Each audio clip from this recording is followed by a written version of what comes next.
जय माता दी दोस्तों, कैसे हैं आप सभी। आशा करता हूं दोस्तों आप सभी अच्छे होंगे, स्वस्थ होंगे।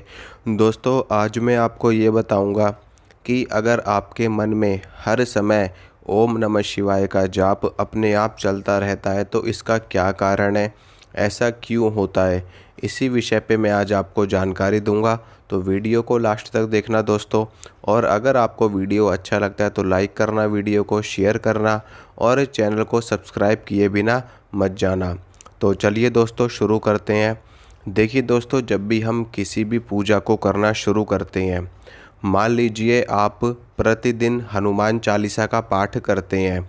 आप डेली का आपका नियम है कि आप हनुमान चालीसा पढ़ रहे हैं, रोज़ आप पढ़ रहे हैं, रोज़ आप 11 पाठ हनुमान चालीसा के कर रहे हैं, या 5 कर रहे हैं, या 3 कर रहे हैं, या फिर एक ही कर रहे हैं। तो प्रतिदिन जब आप किसी भी पाठ को करना शुरू कर देते हैं तो वो जो चीज़ होती है, वो जो क्रिया होती है, वो आपके जीवन में, वो आपके मन में, मस्तिष्क में, आपके एक दिनचर्या का एक हिस्सा बन जाती है।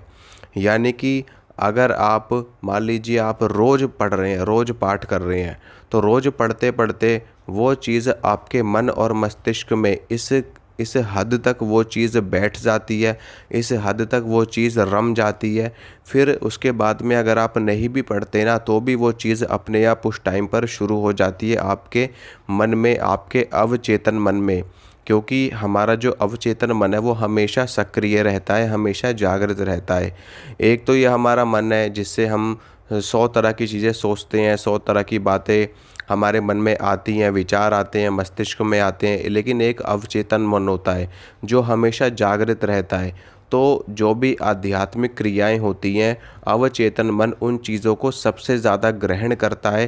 पॉजिटिव एनर्जी को और नेगेटिव एनर्जी को हमारा अवचेतन मन ज़्यादा ग्रहण करता है। तो जब हम ऐसी कोई क्रिया करते हैं, पूजा पाठ वाली या मंत्र जाप वाली, या मान लीजिए आप प्रतिदिन ओम नमः शिवाय का डेली का जाप कर रहे हो, 11 माला, 21 माला आपका नियम बना हुआ है, आप कई वर्षों से जाप कर रहे हो, कई महीनों से जाप कर रहे हो, तो जपते जपते वो मंत्र सिद्ध हो जाता है। और जब आपका मंत्र सिद्ध होने लगता है तो आपका जो मंत्र है वो आपके मन में अपने आप ही चलने लगता है। आपने कई बार ऐसा अनुभव किया होगा कि रात में आप सो रहे हो और सोते सोते अचानक से आपका मंत्र जाप शुरू हो जाता है, या फिर आपका जो सूक्ष्म शरीर है, जो आपकी आत्मा है, वो कहीं बाहर यात्रा कर रही है और आप किसी मुसीबत में हो। सपने में आप ऐसा देख रहे हो कि सामने हमारे कोई प्रेत बाधा है, वो हमको परेशान कर रही है, प्रताड़ित कर रही है। तो ऐसे में अपने आप ही हमारे इष्ट का नाम हमारे मुख से उच्चारण होने लगता है, अपने इष्ट का मंत्र अपने आप ही हमारे मुख से उच्चारण होने लगता है। तो ये मंत्र सिद्धि का लक्षण होता है दोस्तों।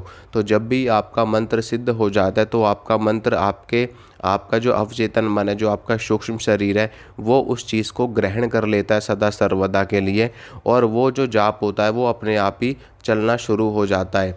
तो अगर आपके साथ भी ऐसा हो रहा है तो इसका मतलब यही है कि आपको ये मंत्र सिद्ध हो गया है। और जब भी आप सोओगे या फिर आप जागृत अवस्था में भी हो तो अपने आप ही आप महसूस करोगे या कि आपका मन अपने आप ही मंत्र को जप रहा है, मंत्र को उच्चारित कर रहा है। क्योंकि आपका मन बार बार उस चीज़ को करते करते करते करते उस अभ्यास में इतना परिपक्व हो गया है, उस सिद्धि में इतना परिपक्व हो गया है कि वो जो सिद्धि है वो आपके मन को प्राप्त हो गई है। आपने कई ऐसे किस्से सुने होंगे, कई ऐसी कहानियाँ भी सुनी होंगी जिसमें जो साधु संत है, जिन्होंने जीवन भर नाम जप किया है, जीवन भर मंत्र जप किया है, और मरने के बाद भी उनकी जो हड्डियाँ हैं शरीर की, जो उनकी सूक्ष्म शरीर है, और मरने के बाद भी उनकी हड्डियों से उच्चारण निकलता है मंत्र जप का। क्योंकि उन्होंने इतना जाप किया है, इतना जाप किया है कि उनके शरीर के रोम रोम में वो जाप समा चुका है। मंत्र जाप करने से यही होता है, जब हम किसी मंत्र का जाप करना शुरू करते हैं तो वो मंत्र जाप धीरे धीरे करके हमारे शरीर के एक एक हिस्से में उतर जाता है, शरीर के एक एक हिस्से में, एक एक रोम में उतर जाता है। और जब एक अवस्था आ जाती है जहाँ पर उस मंत्र की जो परम अवस्था होती है, परम सिद्धि की अवस्था होती है, वो उस साधक को, उस भक्त को प्राप्त हो जाती है, और उसको भगवान का साक्षात्कार हो जाता है, ईश्वर का साक्षात्कार हो जाता है। तो ऐसी चीज़ें अगर आपके साथ भी हो रही हैं, तो आपको चिंता नहीं करना, घबराना नहीं है। ये एक नेचुरल चीज़ है जो हर साधक के साथ में घटित होती है, हर भगत के साथ में घटित होती है। क्योंकि आप मंत्र का जाप कर रहे हो, मंत्र के ज़रिए भगवान का भजन होता है, भगवान की सेवा होती है। हम बार बार मंत्र का जाप करते हैं तो उससे हम भगवान को याद करते हैं, क्योंकि जो मंत्र होते हैं वो भगवान का ही स्वरूप होते हैं, भगवान का ही शाब्दिक स्वरूप होते हैं, उनके ही शब्द होते हैं। तो शब्द शब्द ही ब्रह्म है। और जब हम मंत्र का जप करते हैं उसमें शब्द होते हैं, तो वो हम एक तरीके से ब्रह्म का उच्चारण कर रहे हैं, ब्रह्म को याद कर रहे हैं, भगवान को याद कर रहे हैं, देवी देवताओं को याद कर रहे हैं। तो जब उनको याद करते हैं, बार बार हम उनको बुला रहे हैं, तो वो आते हैं और हमको रिद्धि सिद्धि प्रदान करते हैं। और साथ में जब हमें मंत्र सिद्धि हो जाती है तो कुछ संकेत, कुछ लक्षण भी हमको दिखाई देने लगते हैं। जैसे कि किसी भी व्यक्ति के बारे में जानकारी आपको मिलनी शुरू हो जाती है। कोई भी व्यक्ति आपके पास में आया है और वो किस मकसद से आया है, क्या उसका मंतव्य है, वो आपको पहले ही पता चल जाता है।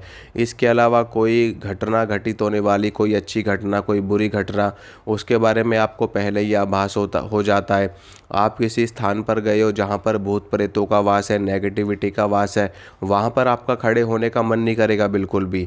क्योंकि जो एक सकारात्मक व्यक्ति है वो हमेशा नकारात्मकता से दूर रहता है। तो ऐसी जगह पे आप जाओगे तो आपको बेचैनी होगी, घबराहट होगी, वहाँ से आपका जाने का मन करेगा और आपको आभास हो जाएगा कि यहाँ पर बहुत ही ज़्यादा नेगेटिव शक्ति है, बहुत ही ज़्यादा नकारात्मकता है।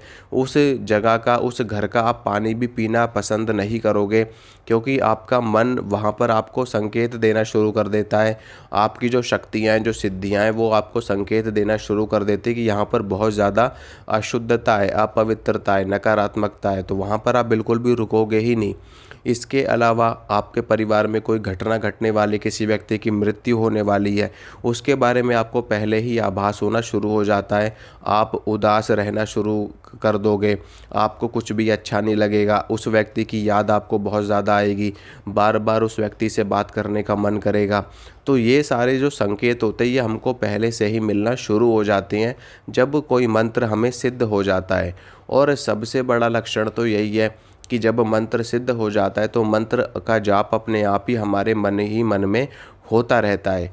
मेरे साथ अक्सर ऐसा होता है कि जब भी मैं बैठा होता हूँ या फिर मैं निद्रावस्था में होता हूँ या मैं सो रहा होता हूँ रात्रि काल में, तो अक्सर मेरा जाप अपने आप शुरू हो जाता है। जबकि मैं ऐसा बिल्कुल भी नहीं है कि मैं मंत्र जाप करते हुए सोता हूँ, कुछ भी नहीं। मैं नॉर्मली जैसे सब सोते हैं वैसे ही सो जाता हूँ, लेकिन फिर भी मेरे जो मंत्र का जाप है वो स्वतः चलना शुरू हो जाता है, अपने आप ही मन में मेरा जाप चलना शुरू हो जाता है। और यहाँ तक कि कई बार तो जाप इतना ज़्यादा हो रहा होता है कि मैं भूल ही जाता हूँ कि मतलब मेरा शरीर है या क्या है या नहीं है, बिल्कुल अपने शरीर का बोध ही ख़त्म हो जाता है। तो इस तरह की अवस्था साधकों की, भक्तों की होनी शुरू हो जाती है, जो कि बहुत गहरी अवस्था होती है, उच्चतम अवस्था होती है। इस अवस्था तक बहुत ही कम लोग पहुंच पाते हैं। लेकिन अगर आप प्रतिदिन मंत्र का जाप कर रहे हो, प्रतिदिन किसी भी चीज़ का पाठ कर रहे हो, तो आपको ये अवस्था अवश्य प्राप्त होगी। थोड़ा समय लगता है, महीने, 2 महीने, 4 महीने, वर्षों का समय भी लग जाता है, तो लेकिन यह अवस्था मिलती है। लेकिन इसके लिए आपको जपना पड़ता है, घंटे 2 घंटे आपको बैठना पड़ेगा, मंत्र का जाप आपको करना पड़ेगा, तब जा कर के आपको ये अवस्था प्राप्त होती है। तो आशा करता हूँ दोस्तों जो जानकारी मैंने आपको दी आपको अच्छी लगी होगी, पसंद आई होगी। इसी तरह की जानकारी मैं आपको देता रहूँगा। मिलूँगा आप सभी से अगली वीडियो में। जय माता रानी की।